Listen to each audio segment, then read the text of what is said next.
A summer Friday at Chickies and Pete's. Yep. Always eventful, Spike. At least the Phillies scored 1 run over the last 3 games. Ike, how you feeling, brother? Well, Brother Spike, I'm certainly happy that it's Friday. Can't say anything much else that I'm happy about, but you know what? We start anew today.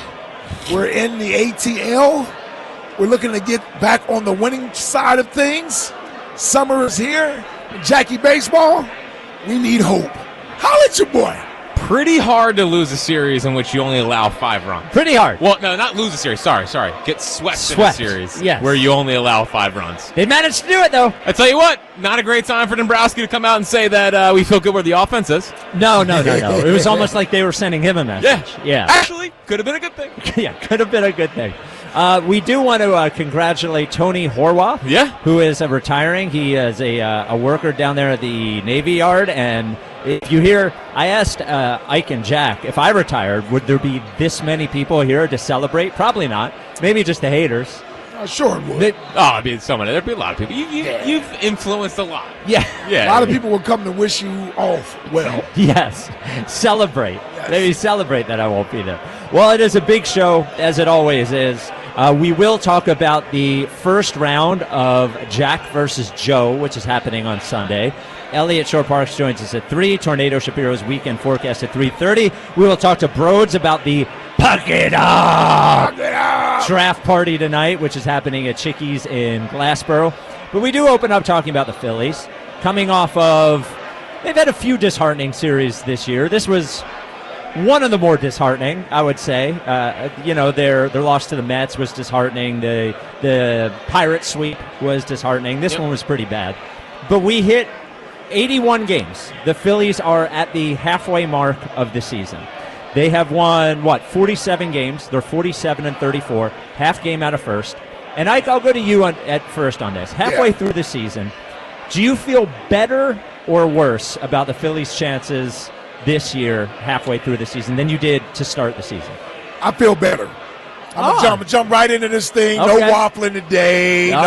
Let me talk my way through it. Okay. I feel better than I did at the beginning of the season. I'm surprised about that. Well, here's the thing. I can't lie as if I came into the season with a ton of optimism that's about the team this year. So I had more skepticism there, and they won me over the way they played through those first 40 games of the season, 40, 50 games of the season. I think it was towards Memorial Day. I think that was. Whenever that Cleveland series was, that's when I sort of jumped in with both feet and said, you know what? I'm all in, and I'm excited about this team. I'm not going to tell you that hasn't waned at times. Sure, like today. It's tough for me to be jolly and excited about the team coming off this 3-game series versus the Astros, where we scored 1 run in 3 games. It's hard to believe that happened. By the way, we did give it up. We did give it back like literally 8 minutes later. Like we scored the 1 run. No doubt about it. And it was gone. The moment I was tweeting later. about it, Houston was scoring to tie the game up. So, no, I'm with you there. But I'll say this. We are staying afloat right now. It's not pretty. We got a chance to go down to Atlanta, where I feel like we have a psychological edge over those guys, right? And sort of at least win the series and get back on track, and then they come on, we can feel good about the team. So I'm hanging in there, man. Listen, if it was easy, everybody would be a fan all the time. That's the truth. It's not easy, man. It's not always easy. So I'm here through the choppy waters, and I'm good, man. I'm good. As long as Bryce continues to progress, and he'll be back eventually. You got Nola coming in August. Like, as long as nothing else happens, right? Catastrophically. Yeah, I feel good. Think about this, Mike. At the halfway mark, they're on pace to win 94 games. We'd have told you they were going to win 94 games at the beginning of the season. We'd all be okay with that. I had them at 90. I had them at 90 wins, 91 wins.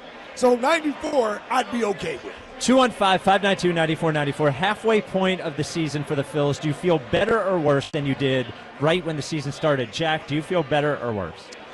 So I feel better. Obviously, it's a tough time with what had happened this week.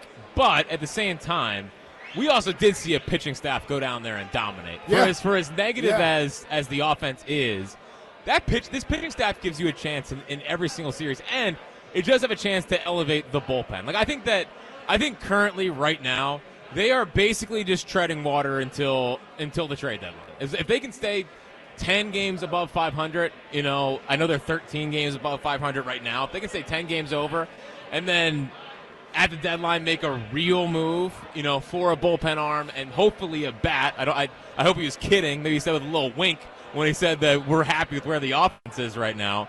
So I was definitely skeptical heading into the year, and I feel better about the team, partially because I think offensively they've done a lot of good things, like approach-wise.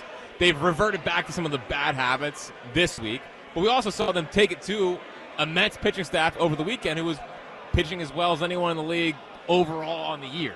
Yep. So I think the offense has done more good than bad. I think they have flaws, but I also think the flaws can be fixed. So foundation-wise, I feel good about where the Phillies are at, better than I did at the beginning of the year. 215-592-9494. Do you feel better or worse about the Phillies than when the season started? You guys have actually made me rethink this a little bit. Because I actually do feel good about where they are, but I did feel better than you guys felt at the beginning of the season. Sure, you had higher hopes. Yeah, I would say I feel better than I did then, slightly. I mean, there are things that have happened this year that were ifs that have gone the right way. The Luzardo thing has gone the right way.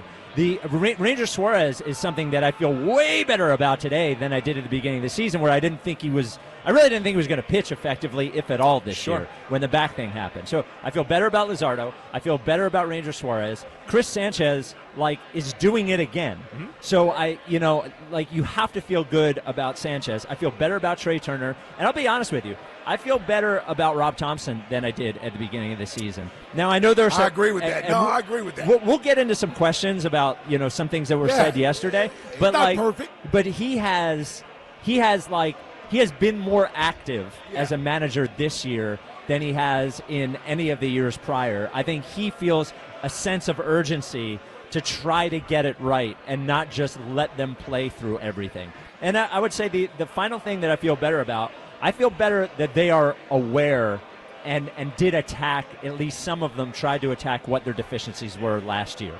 Trey Turner, I feel great about. I really do feel great about the approach that he has had to offense this year. So I do feel better. I am not optimistic about the trade deadline. I would tell you that. Sure. I want them to take a big swing at the trade deadline, and I will believe it when I see it. Mm-hmm. So Dombrowski is wait and see. But I would say I feel better now than I did when the season started. I think the one wrench in all of this is the Bryce Harper situation. Yeah. I mean, that's the big one. Yeah. If you get him back and he looks closer to the really good version of Bryce, I think all of a sudden it eases a lot of fears. Sure.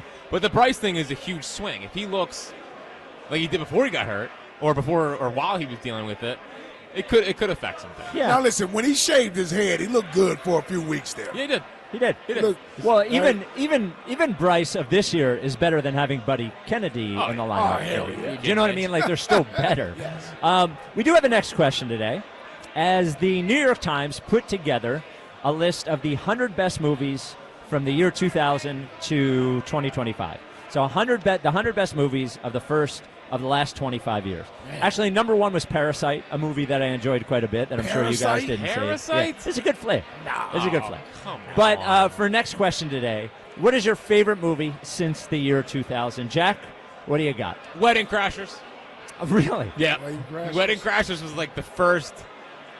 It's classic. I was just getting into high school area, where it was kind of a big boy movie. Dumb and Dumber was the first PG-13 movie I watched. Okay. And it was that was funny. Yeah. But Wedding Crashers was a real, this is a hilarious, this different kind of a humor than I was used to. Yeah, man, there's so many movies. There are a lot of good movies. Because I went through my top 10. I ended up with a top 10 when I thought about this. Yeah. Not top 11. I'm glad you gave Not yourself a chance to think about it. Well, and go through a top 10. Look, bro, that's why I thought I'm over here on the fly 2000s. So I got to go with anything with Denzel in it in the 2000s. Greatest actor of all time. I'm going to go with Training Day. It's Train Day's 2000. Oh, yeah. Right? Yeah. Okay, Train Day Train Day. 2000, yes. My favorite movie since 2000 is Arrival with Amy Arrival? Adams and Jeremy Renner. It's a great flick. The worst answers. No, what are you talking with about? all these like niche movies that Oh, wait a minute. Hold on. Arrival is not a niche movie. Bro, it was a huge success. No one's talking about Arrival on the best movies in the 2000s. It was 29 on the list. It was 29 on the list. That's I don't know low. if Wedding Crashers was on Where's there. Training Day out on the list? I don't know. I will look. But Arrival is not some tiny little indie film. It has giant Hollywood stars in it. It's an exceptional movie. I'm sorry that you have to think during it, and there's not a lot of farts in it, Jack. Right. I'm a fartsman. Everyone knows that. Yeah. But here's my thing. Our audience, way more Wedding Crasher speed Yeah, than I don't care. Arrival. God bless him. You're not giving our audience credit. No, I'm not. I'm giving. Well, I don't know what Arrival is. I don't even know what that is. It's a Is that movie. a plane crashing movie? No. I could have went with Flight. No, it's a movie. Okay, what happens in Arrival is like in 6 different parts of the world, literally a spaceship hovers over, and they have to figure out what the aliens inside are trying to tell them. Sounds like a dork movie. It is not a dork movie. It's an incredible movie. It says a lot about life. And maybe you as a parent actually should see here we it. go. Well, now I'm a bad dad. Well, no, I'm just saying it would help if you would think about things a little bit differently. Maybe. I don't have time to think about All things. right. Well, of course. You gotta watch A lot of movies. Lehigh Valley baseball. Yeah, Dude, minor league baseball. No, yeah. I was grinding some Reading Phillies tape late there last it is. night There and it is. Clearwater Threshers.